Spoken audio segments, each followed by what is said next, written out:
നമസ്കാരം. വേടൻ തന്നെയാണ് വിഷയം. വേടൻ രംഗം കൊഴിപ്പിക്കുകയാണ്. വേടനെതിരെ ശശികല ടീച്ചർ രംഗത്ത് വന്നു. അതിന് പിന്നാലെ ഇപ്പം വേടനെതിരെ NIAക്ക് പരാതിയായിരിക്കുന്നു. മുഖ്യമന്ത്രി ഏറ്റെടുക്കുന്നു വേടനെ. അതേപോലെ പ്രതിപക്ഷ നേതാവും വേടനെ ഏറ്റെടുക്കുന്നു. അതിനു മുൻപ് തന്നെ യൂത്ത് കോൺഗ്രസ് നേതൃത്വം രാഹുൽ മാങ്കൂട്ടത്തിൽ വേടനെ ഏറ്റെടുത്തു. CPM സംസ്ഥാന സെക്രട്ടറി MV ഗോവിന്ദൻ ആവേശപൂർവ്വം വേടൻ്റെ വക്താവായിട്ട് തന്നെ മാറുന്നു. അപ്പം ഇങ്ങനെ ഒരു പശ്ചാത്തലത്തിൽ എന്തുകൊണ്ടാണ് ഈ വേടനെ, അല്ലെങ്കിൽ എല്ലാവരും പറയുന്നു വേടൻ്റെ രാഷ്ട്രീയം ശ്രദ്ധിക്കണമെന്ന്. എല്ലാവരും ഒരേ സ്വരത്തിൽ, അതായത് വേടനെ എതിർക്കുന്നവർ മാറ്റി നിർത്തിക്കഴിഞ്ഞാൽ എല്ലാവരും പറയുന്നു വേടൻ്റെ രാഷ്ട്രീയത്തെ ശ്രദ്ധിക്കണം. രാഷ്ട്രീയം വേടൻ പറയുന്നുണ്ട്.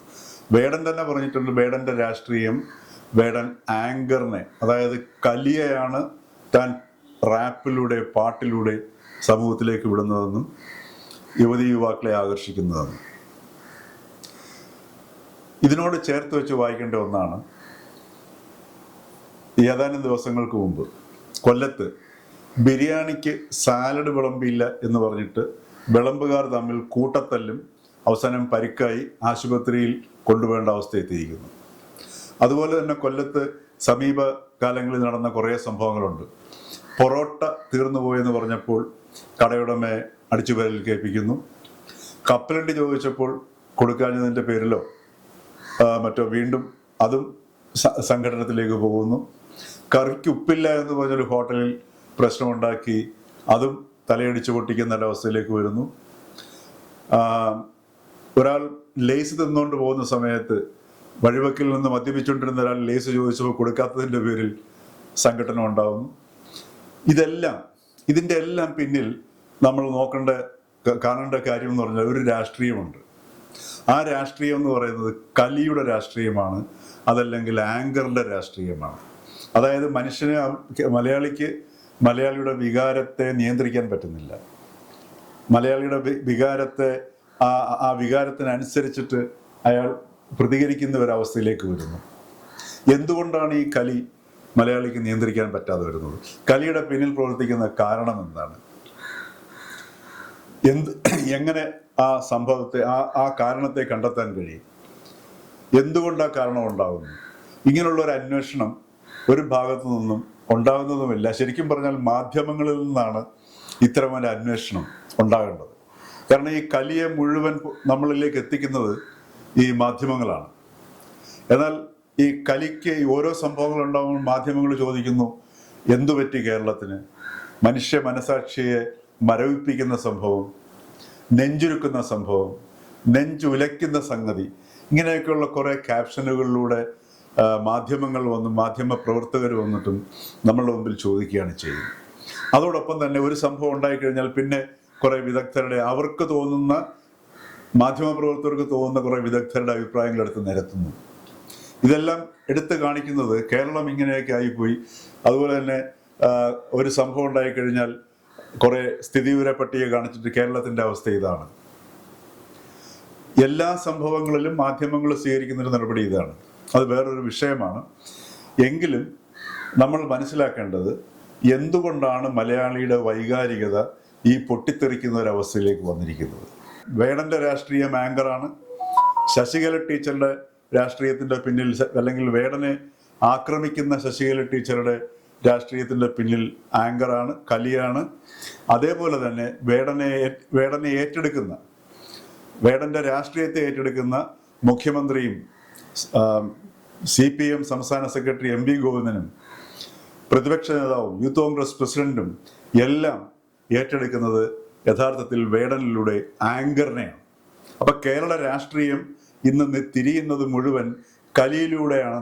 കലിയുടെ ആ ഒരു ചക്രത്തിലൂടെയാണ്, ആ കേന്ദ്ര ബിന്ദുവിലൂടെയാണ് ഇന്ന് കേരള രാഷ്ട്രീയം നീങ്ങുന്നത്.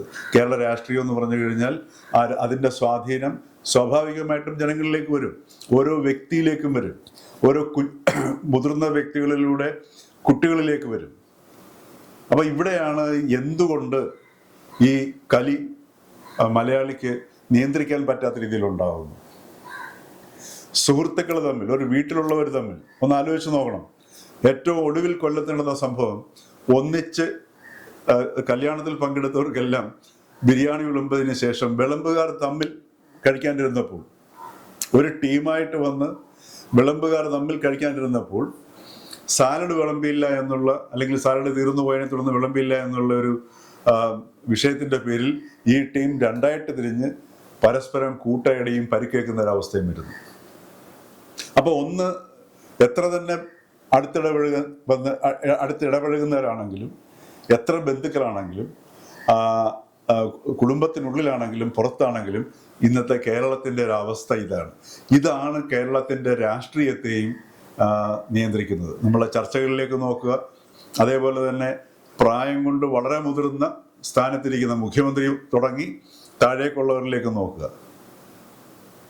അവിടെയെല്ലാം അവരെ നിയന്ത്രിക്കുന്നത് ഈ കലി, അതല്ലെങ്കിൽ ആങ്കറിന്റെ രാഷ്ട്രീയമാണ്. ഈ ആങ്കറിന്റെ രാഷ്ട്രീയം കേരളത്തിൽ ഇത്രയധികം സ്വീകാര്യമായതിൻ്റെ ഒരു തെളിവാണ് വേടന്റെ ഈ വേദിയിലെ ആങ്കറിന്റെ അല്ലെങ്കിൽ ആ ഒരു കലിയുടെ ഒരു കലാപ്രകടനം ഒരു കലിപ്രകടനമായി, അല്ലെങ്കിൽ ഒരു കലിയെ കലാപ്രകടനമാക്കി മാറ്റുമ്പോൾ ഇത്രയും അധികം യുവതി യുവാക്കൾ അവിടെ ഒത്തുകൂടുന്നത്. പാലക്കാട് സർക്കാർ സംഘടിപ്പിച്ച പരിപാടിയിൽ വേടൻ പങ്കെടുത്തിട്ട് യഥാർത്ഥത്തിൽ സർക്കാരിന്റെ ഭാഗത്ത് നിന്ന് വലിയൊരു വീഴ്ച തന്നെ ഉണ്ടായെന്ന് പറയാം. കാരണം ആ യുവാവിന് ആവശ്യമായിട്ടുള്ള സുരക്ഷിതത്വം അവിടെ ഉറപ്പാക്കുന്നതിൽ സർക്കാർ പരാജയപ്പെട്ടു.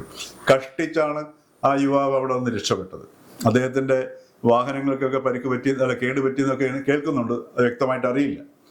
അപ്പോൾ അവിടെ എത്തിയിരിക്കുന്ന ആ ഒരു ജനക്കൂട്ടം, അല്ലെങ്കിൽ യുവതി യുവാക്കളുടെ കൂട്ടം, അവിടെ കൊച്ചു കുട്ടികൾ പോലും, കൗമാരക്കാരും ഒക്കെ വേടനെ ഒന്ന് തൊടാനും കെട്ടിപ്പിടിക്കാനും കടന്ന് കാട്ടിയ ആവേശം നാം കണ്ടതാണ്. അവരുടെ ആ ആവേശത്തിന്റെ പിന്നിലും പ്രവർത്തിക്കുന്നത് ഈ കലിയാണ്, അല്ലെങ്കിൽ ആങ്കറാണ്. തങ്ങളുടെ ഉള്ളിലുള്ള, തങ്ങൾക്ക് സഹിക്കാൻ പറ്റാത്ത രോഷം, ആങ്കർ, കലി, ഇത് വേടനിലൂടെ അവര് അതിൻ്റെ ഒരു പ്രകാശനം വേടനിലൂടെ കാണുന്നു എന്നുള്ളത് കൊണ്ടായിരിക്കണം ഇത്രയധികം ഈ നമ്മളുടെ ഈ ഒരു കൗമാരം, ഇപ്പൊ കൗമാരം മാത്രമല്ല ഏതാണ്ട് വൃദ്ധർ കൂടി ഈ വേടന്റെ പാട്ടിലേക്ക് ആകർഷിക്കപ്പെടുന്നു. അപ്പൊ ഈ കലിയുടെ കാരണത്തെക്കുറിച്ച്, എന്തുകൊണ്ടാണ് ഒരു വ്യക്തിക്ക് വികാരം നിയന്ത്രിക്കാൻ പറ്റാതെ വികാരം തള്ളിച്ച ഉണ്ടാവുന്നതും സ്വയം മറന്ന് പൊട്ടിത്തെറിക്കുന്നതും, തൊട്ടു മുമ്പിലിരിക്കുന്ന വ്യക്തി ഏറ്റവും അടുത്ത ബന്ധുവാണോ, അച്ഛനാണോ, അമ്മയാണോ, സഹോദരിയാണോ, സഹോദരനാണോ, കയ്യിലിരിക്കുന്ന കൈക്കുഞ്ഞാണോ എന്നുപോലും അറിയാൻ വയ്യാത്ത ഒരു അവസ്ഥ വരികയും കടന്നാക്രമിക്കുകയും നശിപ്പിക്കാൻ ശ്രമിക്കുകയും ഒക്കെ ചെയ്യുന്നതിൻ്റെ കാരണം, ആ കാരണത്തിലേക്ക് നോക്കേണ്ട സമയമാണെന്ന് കേരളം. അതില്ല എങ്കിൽ ഒരു സമൂഹം എന്ന നിലയിൽ നമ്മൾ വളരെയധികം ജീർണിച്ച് അല്ലെങ്കിൽ അങ്ങേയറ്റം പരിതാപകരമാവുന്ന ഒരവസ്ഥയിലേക്ക് നാം പോവുകയും അതോടൊപ്പം തന്നെ ഈ വരുന്ന കൗമാരക്കാരും കുട്ടികളും അവർക്ക് കേരളം ജീവിക്കാൻ പറ്റാത്തൊരു സാഹചര്യം, ഒരു ഇടവുമായി മാറുന്ന ഒരു സാഹചര്യത്തിലേക്ക് എത്തുകയും ചെയ്യും എന്നുള്ളതിൻ്റെ സൂചനകളാണ് ഈ സമീപ ദിവസങ്ങളിൽ നാം കേൾക്കുന്ന ഓരോ വാർത്തകളും.